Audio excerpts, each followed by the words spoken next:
Electric cars are having a moment. The demand for electric vehicles is booming worldwide. From the high-stakes race towards a greener future to the rapidly evolving landscape of the automobile industry, Toyota's stance on electric vehicles has become a hot subject of debate amongst automotive enthusiasts. But today, we'll delve deep into the electrifying topic of Toyota's reluctance to jump on the electric vehicle bandwagon and why they might not be all in on electric vehicles. Be sure to watch till the end. 20 years ago, Toyota Motor became the favorite automaker of American environmentalists and eco-conscious consumers around with the introduction of the Prius hybrid, an electrified automobile that was among the cleanest and most fuel-efficient cars ever made. Demand for the car increased as petrol costs increased, spurring other manufacturers to release a plethora of hybrid variants. Automobiles from the Prius line, including a plug-in hybrid electric variant, continue to rank among the nation's most fuel-efficient gas-powered automobiles. Ironically, the Prius and Toyota's hesitation to invest in all-electric cars have caused the Japanese carmaker to lose favor with some of its former core fans as the auto industry shifts to a battery-powered future. Toyota fell behind, making comparable commitments until lately, while manufacturers like General Motors, Volkswagen, and others pledged to spend billions of dollars in recent years to build all-electric cars that don't need gas-powered engines like the Prius. Additionally, it keeps investing in a variety of electrified cars, from the newly released but unimpressive BZ4X electric crossover to conventional hybrids like the Prius. Despite firm goals to be carbon neutral by 2050, the approach has put the world's biggest carmaker against many of its competitors and prompted concerns about its commitment to a sustainable route ahead for the industry. While expanding their investments in EVs, Toyota officials defend their company's policy, claiming that owing to the high cost of the cars and a lack of infrastructure, not all regions of the globe would embrace EVs at the same rate. Toyota revealed intentions to spend 4 trillion yen, or around $28 billion,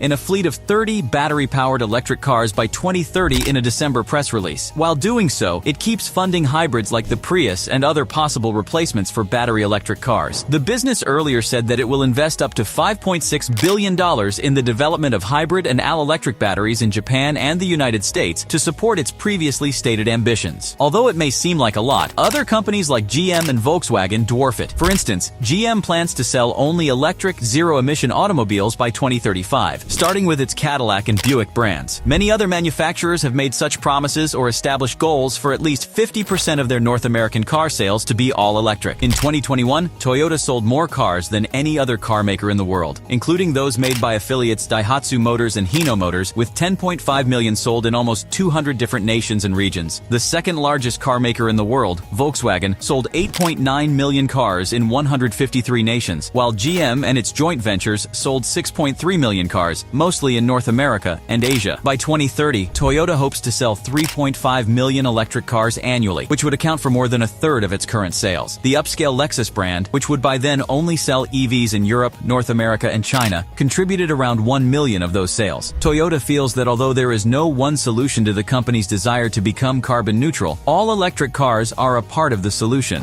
Based mostly on the energy supply, infrastructure, and raw materials required for the batteries that power the cars, Toyota officials anticipate that various regions of the globe will embrace electric vehicles at differing speeds. Toyota's late turn toward EVs may be too little, too late. 50 years ago, Toyota transformed the auto industry. Electric cars are now altering the auto industry's production, design, procurement of materials, and supply networks. Toyota just overtook General Motors as the biggest automaker in the world as a result of their undeniable success. In the modern day, I contend that vehicles, as a product, are much more similar to cell phones and computers, particularly those that run on batteries. Their technical newness is one of their selling points, despite the fact that electric automobiles have been available for just as long as gasoline-powered cars. These kinds of technological advancements don't develop gradually. Instead, they pick up speed. Recall how quickly iPhones and Android phones dominated the market when they first appeared. Recall the BlackBerry, the Nokia phone. How about the market dominance of huge LED TVs and how quickly it happened? With EV and plug-in hybrid sales currently exceeding 25%, 30% and higher of total new vehicle sales in key auto markets worldwide, the revolution in the automotive sector will happen just as quickly. Toyota and the majority of other well-known automakers are now in danger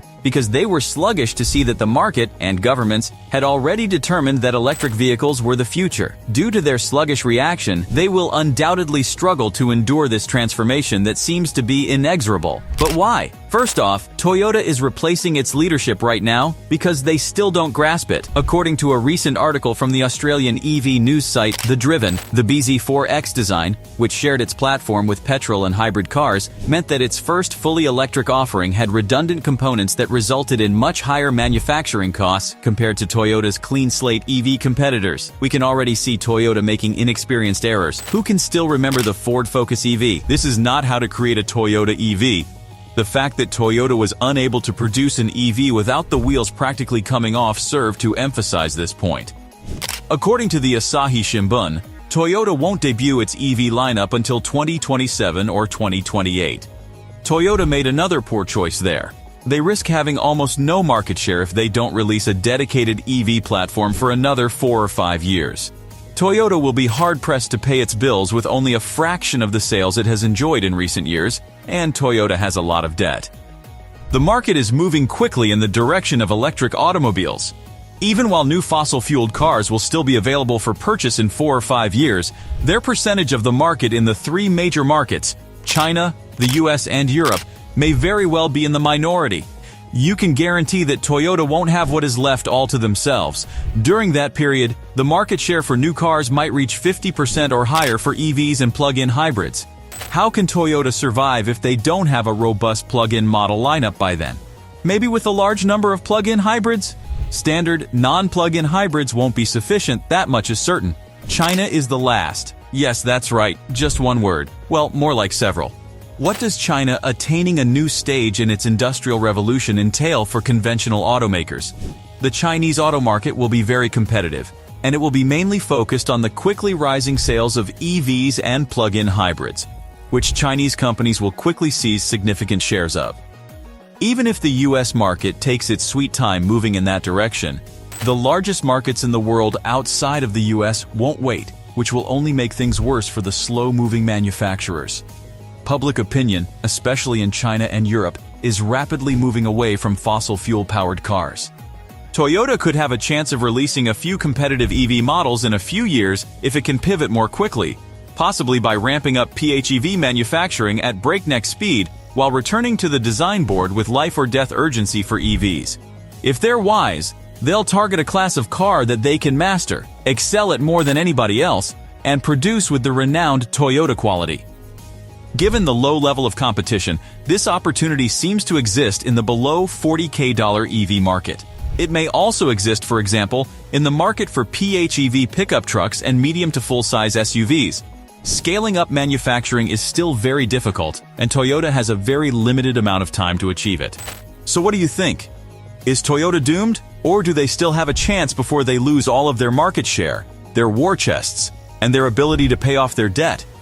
Please share your comments below, and if you want to enjoy more insightful content like this, don't forget to hit that subscribe button and stay tuned for more. Thanks for watching.